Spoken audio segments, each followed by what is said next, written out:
Hi అండి, మీ అందరికీ good morning, శుభోదయం. టైం వచ్చేసి ఖచ్చితంగా 6 అవుతుంది. అయితే ఇంకా రాజు దగ్గర వచ్చిన సంగతి మీకు తెలుసు కదండి. ఇంకా బొడ్డ మీద చూద్దామని చెప్పేసి వస్తే అవ్వక ఇప్పుడు ఉదయాన్నే ఇంకా వెళ్తున్నాను అనమాట. ఎక్కడికంటే చెన్నిపల్లి వెళ్తున్నాను మా తమ్ముళ్ళ దగ్గరికి. ఇంకా మా చిన్న బొడ్డ మీద చూసుకొని అటు నుంచి అటు వినకుండా బయలుదేరుతాము. ఓకేనండి, ఇంకా బయలుదేరుతున్నాను. ఇంకా మా అరుంధతి మళ్ళీ బయటికి పరిగెత్తుకుంటూ వస్తుంది, జాగ్రత్త పోవని చెప్పేసి. వర్షం తుప్పర్లు అవి పడతా ఉండేది, అందుకని చెప్పేసి తాళం తీసుకొని ఒక గంట అయిపోతుందని చెబుతా ఉంది. అటు కాదులే, ఆడ మనుషులు ఇంగారు పని 4 రోజులు అయిపోవాలి, కొత్త పేట తీసుకుందాం.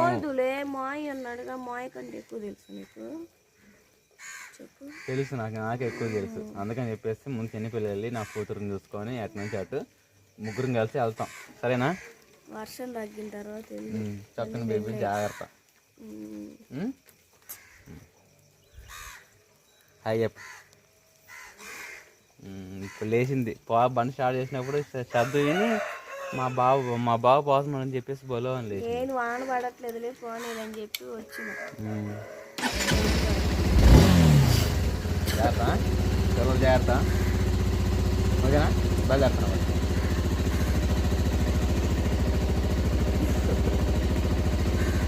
వెళ్తున్నా. ఫుల్ వర్షం అండి. ఉదయాన్నే 5 గంటలకి మొదలేసుకుంది అనుకుంటా.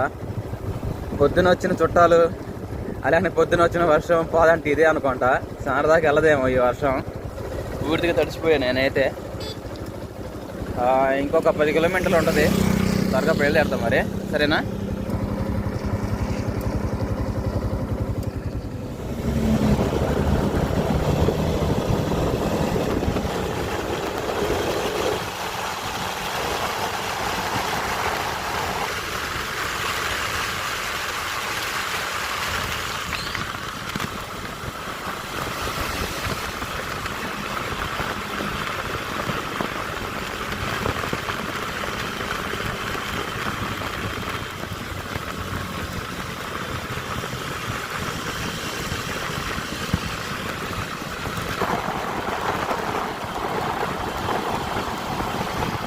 ఇంకా మొత్తానికి అయితే ఫైనల్లీ ఇంకా చేరుకోవాల్సిన గమ్యానికి అయితే చేరుకున్నాం అన్నమాట. మా కూతురు కోసం ఇంత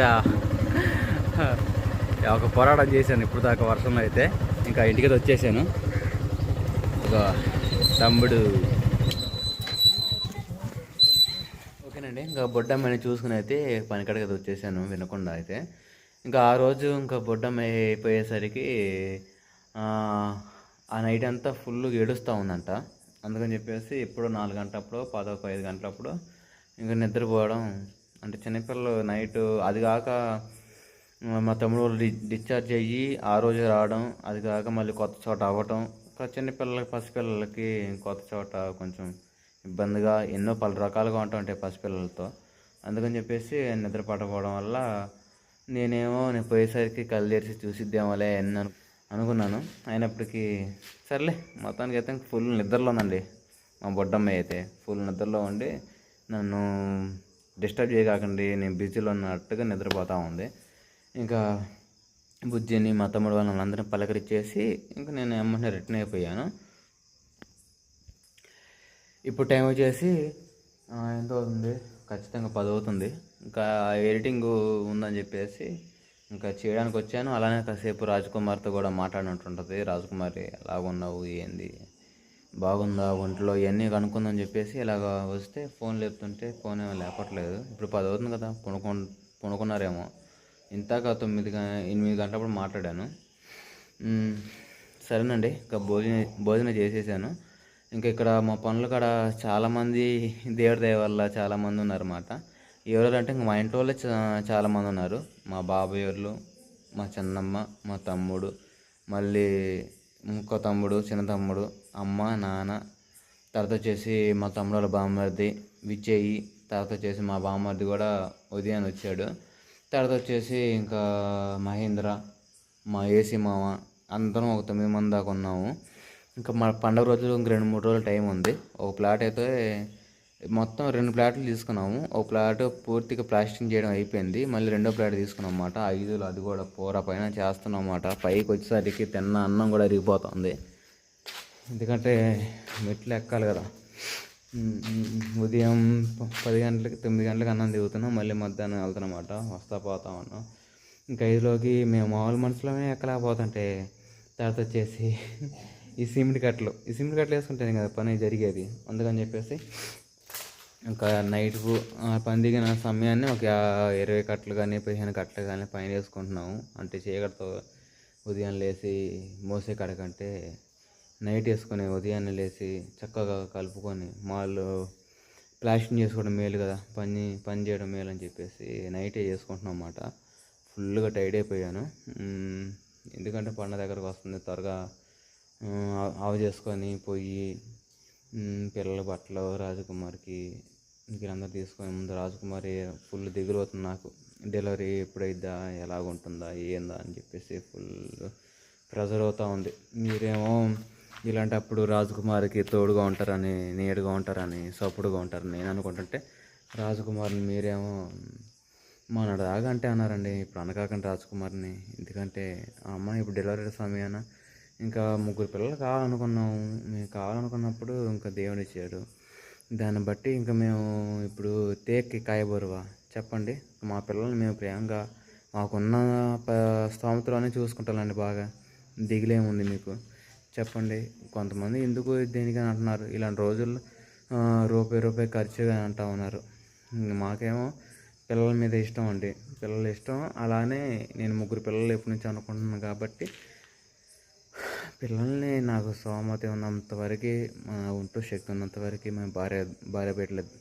నా భార్య నేను ఇద్దరం కలిసి మా పిల్లల్ని మంచి ఏమంటారు స్థాయిలో ఉంచాలని మేము అనుకుంటాము. మా ఒంట్లో ఓపిక ఉన్నంత వరకు పోరాడుతూ ఉంటాం పిల్లల కోసం. మంచి అంటే ఇప్పుడు చాలామంది అంటున్నారు, మొన్న ఏదో అన్నారు, దేనికిలే అంటాను అవసరం దాని గురించి. అయితే పిల్లల్ని అయితే 3 పిల్లల్ని ఎక్కడ తక్కువ కాకుండా మా ఉన్న స్థితిలోనే స్తోమతలోనే బాగానే చూసుకుంటామండి. మీరు మాత్రం ఏం దిగులు పడకండి, ఏం చేయకండి. దేనికి ఇలా చెబుతున్నానంటే ఇప్పుడు రాజకుమారి ఇంకా డెలివరీ టైం ఎన్ని రోజులు ఉందండి? కనీసం ఈ వారంలో, ఈ వీక్లో అవ్వచ్చు డెలివరీ. ఇలాంటి సమయంలో క్షేమంగా అవుతావులే, ధైర్యంగా ఉండు, ఫ్రూట్స్ తిను, రెస్ట్ తీసుకో, హ్యాపీగా ఉండు. 3 పిల్లల పైన పర్వాలేదు రాజీ, బాగానే చూసుకుంటారు మీరు. ఇలాంటి ఆదరణ మాటలు, మనిషిని తేలికపరిచే మాటలు, ఇలాంటి మాటలు కామెంట్ సెక్షన్లో రాజకుమార్ చదువుతూ ఉంటే ఎవరికైనా మంచి నెగిటివ్ కామెంట్ కంటే సపోర్ట్ మాటలు మనిషికి ఎంత విశాలంగా ఒక భారాన్ని తీరుస్తాయో తెలుసా. మంచి కామెంట్స్ సపోర్ట్ చేసే వాళ్ళని మేము కామెంట్స్ చదువుతుంటే మాకు అంత రిలీఫ్గా ఉంటుంది. ఇంకా మన దాకంటే ఏదో అంటా చేసుకుంటూ ఉంటాం, మంచి చెడ్డ అన్నీ మాట్లాడుకుంటాం. కానీ ఇలాంటి పరిస్థితుల్లో రాజకుమారికి సపోర్టింగ్ ఉంటే బాగుంటుందని చెప్పేసి నా ఆలోచన అన్నమాట. అంతే తప్ప మరేం లేదు. సరేనండి. ఇంకేం సంగతులు అనేది ఇంకా కామెంట్ సెక్షన్లో మీరే చెప్పండి. సరేనా? రాజకుమార్ గురించి త్వరగా స్థలం కాలిపోయిద్దని చెప్పేసి 100%లో 70% రాజకుమార్ ఫుల్ సపోర్టింగ్ అని అంటున్నారు. 30% మనం గిట్టిన వాళ్ళు ఏరో ఆకులు. సోషల్ మీడియా అనగా ఎన్నో పలు రకాల వాళ్ళు ఉంటూ ఉంటారు. అయినప్పటికీ నేను వాటిని ఏం పట్టించుకోను. ఇంకేయో 1-2 వస్తూ ఉంటాయి, వాటిని కూడా పట్టించుకుంటే మనం ముందుకు సాగలేము. అనేవిడు చేసేవాళ్ళు చేస్తూ ఉంటారు, వాళ్ళ పని అది. మనం వాళ్ళని పట్టించుకోకుండా మన పని మనం చూసుకోవడమే. ఇప్పుడు 4 సంవత్సరాలు పెట్టి యూట్యూబ్ వీడియోస్ మొదలుపెట్టి తీసాము. ఎవరు సపోర్ట్ లేకుండా ఒకరితో మొదలుపెట్టుకొని, ఒక సబ్స్క్రైబర్తో మొదలుకొని ఇప్పుడు దగ్గరగా 74,000 మంది సబ్స్క్రైబర్స్ ఉంటున్నారు. అది రెండో ఛానల్లో మళ్ళీ 23,000 సబ్స్క్రైబర్స్ ఉన్నారు. దగ్గర 1 lakh సబ్స్క్రైబర్స్ ఉన్నట్టే మంది మనకి కదా. అలాంటప్పుడు ఇంత సపోర్టింగ్ ఉన్నప్పుడు ఎవరు ఏమంటారు, ఒడ్లు బస్తాలో ఒడ్లు బొరివేని లాంటి వాళ్ళు మీ సబ్స్క్రైబర్స్. వాటిలో నెగిటివ్ కామెంట్ చేసేవాళ్ళు వాళ్ళు తాళగింజ లాంటి వాళ్ళు. వాళ్ళని పట్టించుకుంటే అసలు ముందు సాగలేము. తాళగింజ ఏముందండి, గాలి వచ్చినా, ఏదైనా చిన్న గాలి వచ్చినా అది ఫ్యాన్ గాలికి కూడా కొట్టపోయింది తాళగింజ. బొరివేని గింజ చూడండి, దేనికి కొట్టపోదు. అలాంటి వాళ్ళు మీరు. మీ సపోర్ట్ ఉండేదని కోరుకుంటున్నాను. సరేనండి. ఉదయం లేచి ఇంకా 2-3 రోజులు పని చేసేసుకొని త్వరగా దేవుడి వల్ల నేను కూడా రాజకుమారి దగ్గర ఉండాలని నేను అనుకుంటున్నాను. కానీ వీళ్ళందరూ మనుషులను చూసుకొని వీళ్ళందరినీ మంచిగా ఉదయం లేపించుకొని పని చేయించుకొని మళ్ళీ అన్నీ ఏదైనా కానీ గొర్రెలకి కాపరి ఎలాగుంటే ఆ మంద చెదరకుండా ఎట్లా ఉంటుందో అట్నే మనం కూడా ఈ ముఠాకి అంత ప్రాముఖ్యత ఉంటాం అన్నమాట మనం. అందుకని చెప్పి వెళ్ళలేకపోతున్నాం. అయినప్పటికీ నా భార్య కంటే ఎక్కువేం కాదు కానీ అమ్మాయి ఎప్పుడు పేరెంట్స్ అన్నీ నాకు ఫోన్ కాల్ చేసిద్దో నేను హాఫ్ అన్ అవర్లో వెళ్ళి నేను రిసీవ్ చేసుకొని హాస్పిటల్లో చేయించుకుంటాను. సరేనా? ఇలాంటి సమయంలో సపోర్టింగ్గా ఉండండి. నాకు చాలా సంతోషంగా ఉంటుంది. నాకంటే ముందు రాజకుమారి చాలా సంతోషంగా ఉంటుంది. సరేనా? మీ అందరికీ గుడ్ నైట్.